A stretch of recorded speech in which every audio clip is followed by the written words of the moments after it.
Olá, boa noite. O Repórter Brasil de hoje vai mostrar. A polícia apura o que aconteceu com o motorista que atropelou 18 pessoas em Copacabana, no Rio. Uma bebê morreu no acidente. Em Brasília, uma funcionária pública vai responder por homicídio doloso quando há intenção de matar. Ela atropelou um casal de idosos. Os dois morreram na hora. E a falta de atenção dos motoristas foi a principal causa dos acidentes de trânsito em 2017. O grupo CCR paga mais de 550 milhões de reais e vence o leilão de 2 linhas do metrô de São Paulo. E a cidade de São Paulo registra 2 mortes por reação à vacina contra a febre amarela. A gente explica passo a passo como se imunizar contra a doença de forma correta. E ainda conheça o espaço em São Paulo dedicado a mães que são empreendedoras.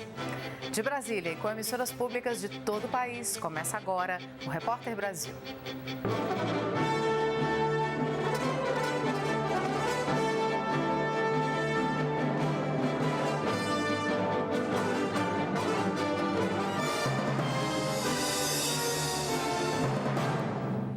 O motorista do carro que invadiu o calçadão de Copacabana e foi parar na areia acumulava 14 multas nos últimos 5 anos. Ele já tinha perdido 62 pontos na carteira. Além de o acidente já ter causado uma morte entre as 18 vítimas, há um australiano em estado grave. O acidente aconteceu ontem por volta de 8h30 da noite. Um bebê de 8 meses morreu e 17 pessoas ficaram feridas. Ele entrou na calçada, no calçadão, por o ar. Se ele entra por o calçadão, mata todo mundo. Um laudo do Instituto Médico Legal mostra que Antônio Almeida Anaquim não ingeriu bebida alcoólica. Ele alegou ter sofrido um ataque epilético. Na delegacia, o motorista afirmou que a última crise teria sido há 4 anos, mas um documento divulgado pelo Detran desmente essa informação. No questionário feito para a renovação da carteira em dezembro de 2015, Anaquim declarou nunca ter sofrido tonturas, desmaios, convulsões ou vertigens e também negou ser epilético. Ele não pode ser preso porque a lei proíbe, veda a prisão em flagrante de pessoas que são autuadas por crimes culposos e não fogem do local. O Detran informou que a habilitação do motorista estava suspensa e que já abriu processo para cassar o documento. O órgão esclareceu ainda que pessoas com epilepsia não são impedidas de dirigir, apenas devem passar por avaliações neurológicas periódicas. As crises podem se apresentar de maneira clínica com movimentos involuntários de algum segmento corporal, podendo cursar até com alteração do conteúdo da consciência, confusão mental e até coma. O motorista vai responder em liberdade por homicídio culposo quando não há intenção de matar. Se ele foi imprudente, negligente, se nesse caso as informações, isso tudo pode agravar a situação dele na investigação. E em Brasília, também na noite de ontem, um outro acidente brutal matou um casal de idosos. O acidente aconteceu no Lago Norte, bairro de classe média alta, por volta de 6h40 da noite, quando muitos moradores da região fazem caminhada nas calçadas. Evaldo Augusto da Silva, de 75 anos, e a esposa, Dulcineia Rosalina Silva, de 71, morreram na hora.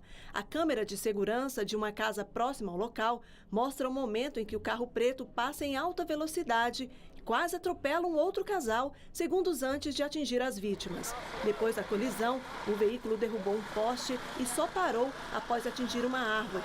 O velocímetro do carro travou em 120 km por hora. O limite de velocidade da via é de 60 km. A motorista Luciana Vieira, de 50 anos, foi encaminhada para o hospital com ferimentos na cabeça, no tórax e no braço. 1.200 pessoas morreram em acidentes nas rodovias federais no ano passado. Os dados foram divulgados hoje pela Polícia Rodoviária Federal. Apesar da diminuição nos acidentes e mortes, são números assustadores. Mais de 80 mil pessoas ficaram feridas. Muitas vezes, quem foi vítima precisa lutar para voltar a ter uma vida mais próxima do normal. É o caso de pacientes de um hospital público de São Paulo, especializado em reabilitação. Andrei perdeu as duas pernas em um acidente de trânsito no ano passado. Ele trabalhava como motorista de ônibus e aceitou fazer um serviço extra de madrugada por medo de perder o emprego. Acabou dormindo ao volante e bateu em um rolo compressor. No programa de reabilitação do Hospital Luci Montoro, ele treina equilíbrio e adaptação às próteses. No começo eu não tomava banho sozinho, né? Devido às lesões.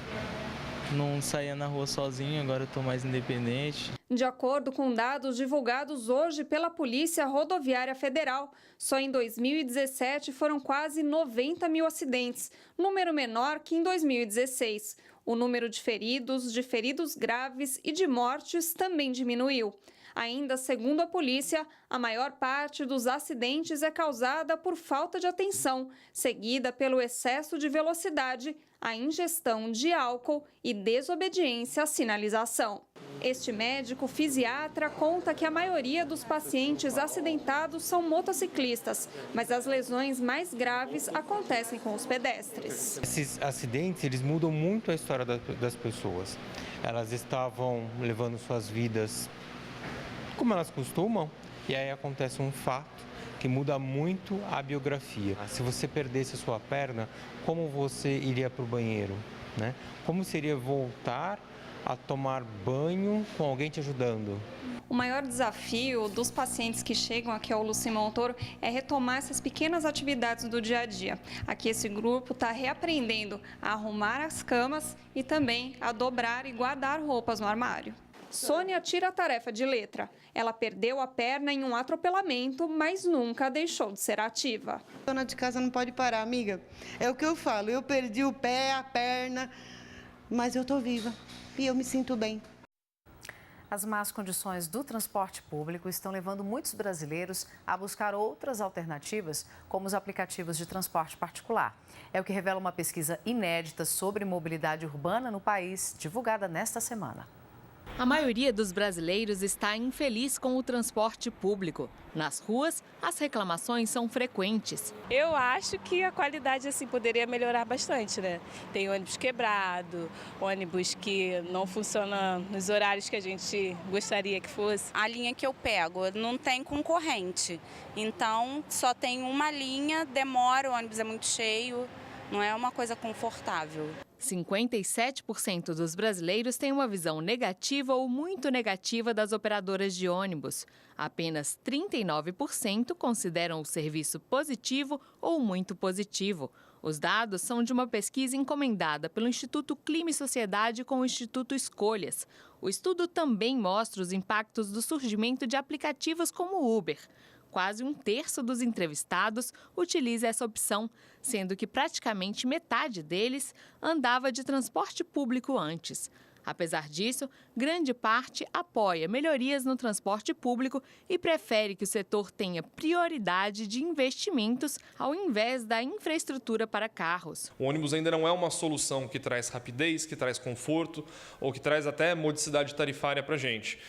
Então, essa diferença da percepção das operadoras versus o aplicativo, ele é um raio-x interessante da nossa atual situação da mobilidade urbana. A pesquisa mostra que metade dos brasileiros pretende comprar um carro nos próximos 3 anos e que para 30% dos entrevistados, este é o meio ideal de transporte para o uso cotidiano. Para este professor, é preciso pensar também em outros fatores para melhorar o transporte público nas cidades. Esta falta de segurança que nós temos hoje, ela vem escolhendo o modal carro como preferência, por ser seguro. Eu chego ao meu destino, porém não sou assaltado nesse destino.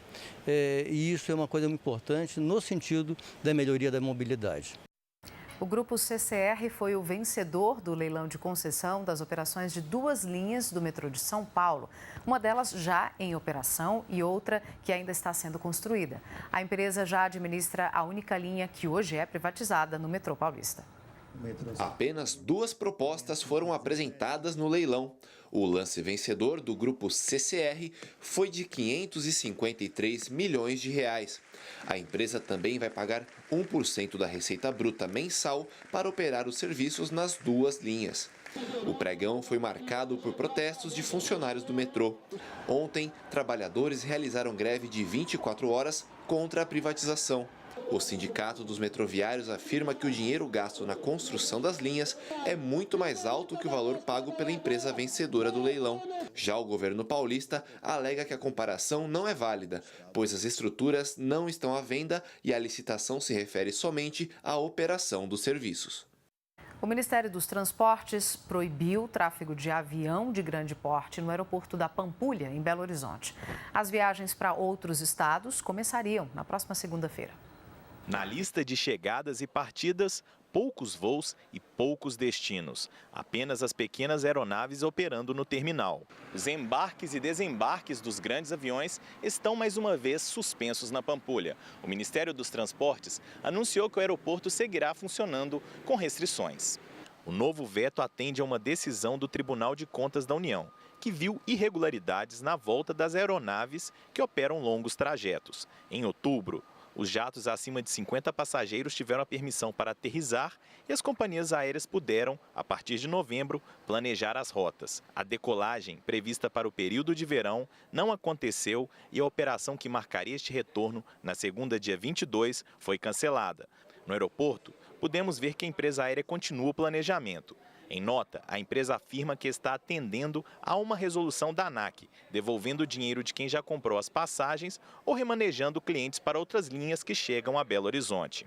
A suspensão dos grandes jatos não agradou os passageiros. Todos os passageiros confiaram passagem pela Gol, pela primeira operadora aqui, e agora, de repente, como sempre no Brasil, a gente é surpreendido com uma decisão horrível. Esta passageira que ia decolar de Confins também preferia sair da Pampulha. Para nós é um atraso, né, na verdade. Se a gente pudesse embarcar aqui, era menos transtorno, né, do que deslocar para Confins para poder pegar voo lá. Os taxistas que operam no terminal estão insatisfeitos. Aqui hoje no aeroporto nós se sente mais desempregado do que trabalhando, que não tem voo, nós esperamos só os ônibus que vêm do aeroporto para pegar passageiro, que é os poucos que tem do ônibus que faz o desembarque no aeroporto. O aeroporto ultimamente é um terminal rodoviário, não funciona como aeroporto. A defesa do presidente Michel Temer pediu que o Supremo Tribunal Federal arquive o inquérito sobre o decreto dos portos. O presidente é um dos investigados sob suspeitas envolvendo o pagamento de propinas para mudar a regulamentação portuária no Brasil. Para a Procuradoria-Geral da República, o decreto publicado em maio do ano passado teria beneficiado a empresa Rodrimar, que opera concessões no Porto de Santos. Para a defesa de Temer, o inquérito deve ser arquivado por não existirem provas de qualquer conduta criminosa. O documento foi encaminhado ao ministro Luiz Roberto Barroso, relator do caso no Supremo. Como vimos, a falta de atenção foi a principal causa dos acidentes de trânsito no país em todo o ano passado. E hoje a gente quer saber o que fazer para tornar o trânsito mais seguro. Consciência tanto do pedestre quanto de quem está dirigindo. Acho que é de ambos os lados para ficar igual, né? Acho que prudência é uma direção defensiva. Acho que as pessoas são muito estressadas e o modelo de vida nosso estressado projeta no trânsito um trânsito que é violento. Uma violência nossa que a gente coloca na rua e mata pessoas diariamente. A TV Brasil é 10. Você acompanha a nossa programação em alta definição de som e imagem na operadora NET, no canal 531 em todo o país. E também estamos ao vivo lá no Facebook. Passa na nossa página, assista onde você quiser. Participe enviando críticas, sugestões e responda a nossa pergunta do dia. A seguir, estudantes de Minas Gerais criam um sistema para produzir alimentos sem agrotóxicos e sem desperdício de água. Voltamos em 2 minutos.